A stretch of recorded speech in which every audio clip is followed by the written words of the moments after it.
just because you don't feel like doing something, it doesn't mean that you still shouldn't do it. I mean, maybe that's more reason to do it, as we talked about. Well, this ties in. Yesterday, we went for the ride around the lake, and then when we got back, I said, Scott, how do you feel about doing the run? Because the protocol is the ride and then the run. And you said, I'm not really feeling it. My calves were cramping a little bit in the ride. And I answered with, yeah, that's no problem. But then the voice in my head said, that's even more reason to do it. Mm-hmm. And so I paused and I said, you know what? I think it means we should do it. And it was tough. The first one was hard. There's 10. So it's a Tabata timer, 30 seconds on, 30 seconds off for 10 rounds through. The first one was kind of tough. I think you were a little bit faster off the line for the first.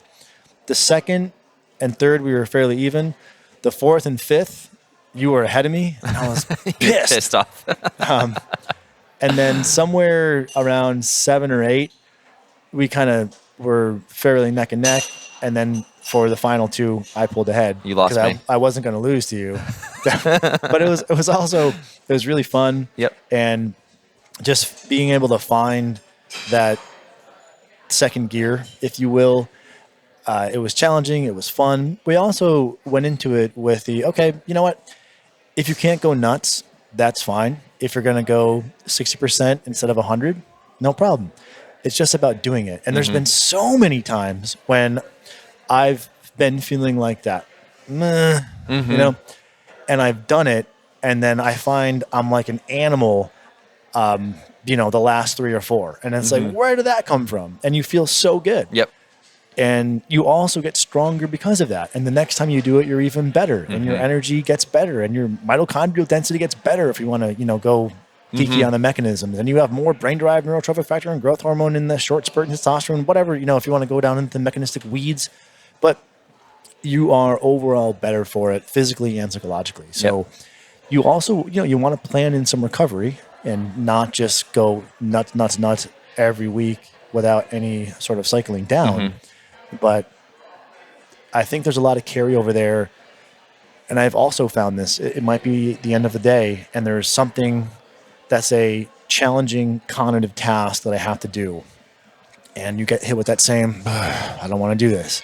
And the ability to get better at doing things when you don't want to do them and being more consistent, I truly feel is a skill that separates people who are moderate from high achievers. Yep, absolutely.